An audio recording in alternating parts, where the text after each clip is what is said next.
पंडित जी, तत्सद्ये ब्रह्मो द्वितीय प्रार्धे श्वेतवारा कल्पे जम्बू दीपे। बड़े मालिक आ गए।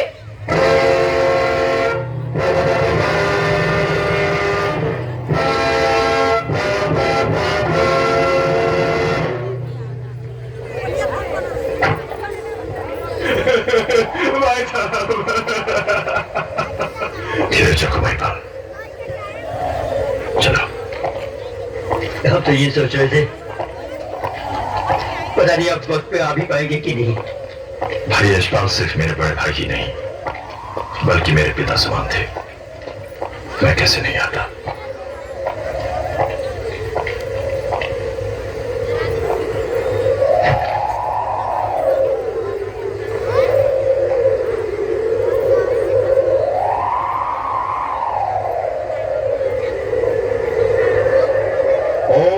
तत्सद्ये ब्रह्मो द्वितीय प्रार्धे श्री श्वेतवारा कल्पे जम्बूदीपे भरतखंडे आर्यावर्तिक देशांतर्गते कलियुगे कलिप्रथम चरणे मम भ्राता मुख अग्नि समर्पयामि।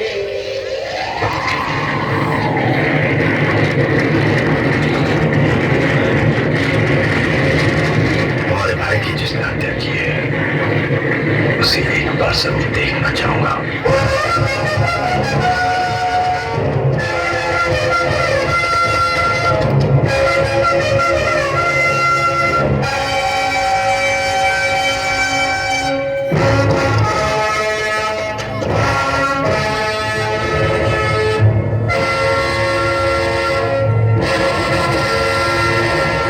भाभी माँ,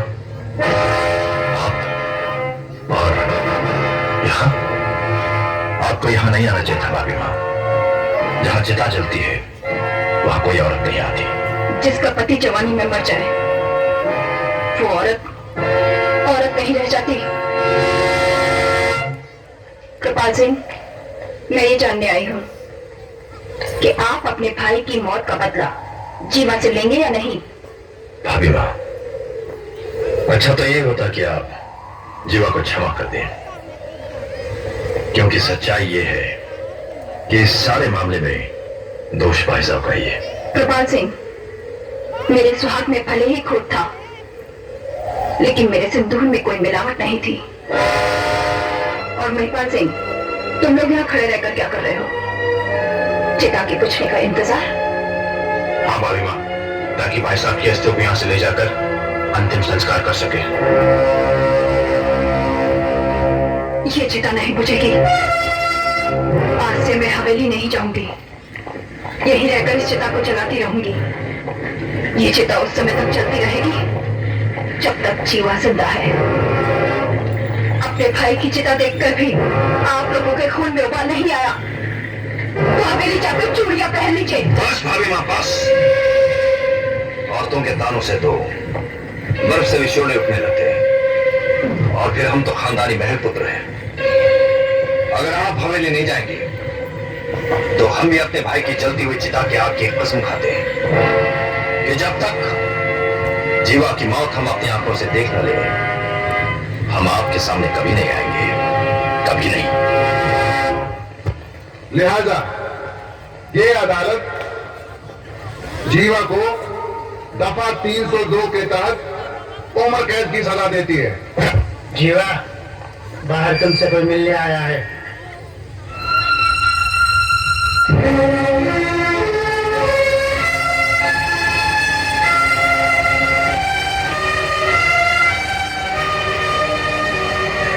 मैं ठाकुर यशपाल सिंह की विधवा हूँ। ताली लगो बड़ी मालकिन, जीती रहो और मरो भी तुम मेरी दी हुई मौत से मरो। मैं तो उसी दिन मर गई थी बड़ी मालकिन, जिस दिन मेरा सुहाग मिट गया था। नागिन काटने के बाद फन झुका लेती है, फिर भी उसे छोड़ा नहीं जाता। कृपाल सिंह के बारे में सुनकर तुम बहुत खुश होगी। मैं तुम्हारी उन्हीं खुशियों को डंक मारने आई हूँ। याद रख जीवा, कृपाल सिंह के जेल चले जाने से सिर्फ इतना हुआ है कि तेरी मौत का समय कुछ टल गया है। मैं जिस आग से चल रही हूँ, तुम्हें भी उसी आग में चलना होगा। मैं कभी नहीं चल सकती। ऐसी क्या चीज है तू? एक विकास स्त्री उस मोमबत्ती की तरह होती है जिसमें धागा नहीं होता, और ऐसी मोमबत्ती आग से पिघल कर सकती है लेकिन जल नहीं सकती। क्या अपने बेटे को जलता हुआ देखकर भी नहीं जलोगी? लेकिन इसमें मेरे बेटे का क्या कसूर है? और मेरी कोख का क्या कसूर था जो वो बांझ रह गई? कुछ कसूर आपकी कोख का भी है बड़ी मालकिन। मैं तो सिर्फ एक रात के लिए अपने पति के साथ रही, लेकिन अब तो 5-6 साल अपने पति के साथ रही।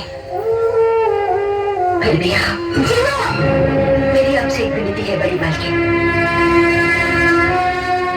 जिंदगी में कभी एक माँ से टकराने की कोशिश मत कीजिए, वरना वो आप पर भारी पड़ जाएगी और आप हार जाएंगी।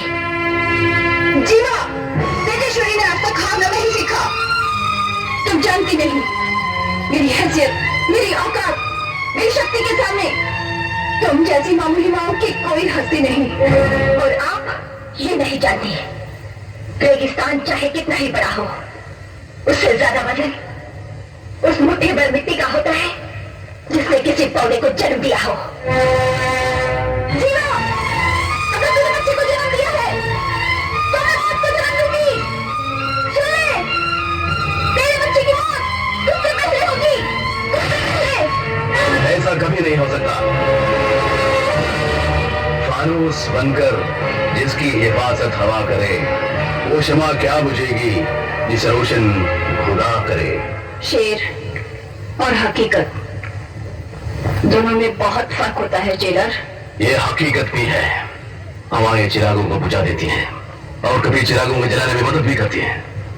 ये नजारा देखेंगे आप तो मेरी जेल के अंदर आइए और देखिए वो सारी कैदी औरतें जो दूसरों की जिंदगी बुझा कराई है, वो किस तरह मुन्ना की जिंदगी को अपने प्यार से सींच रही है।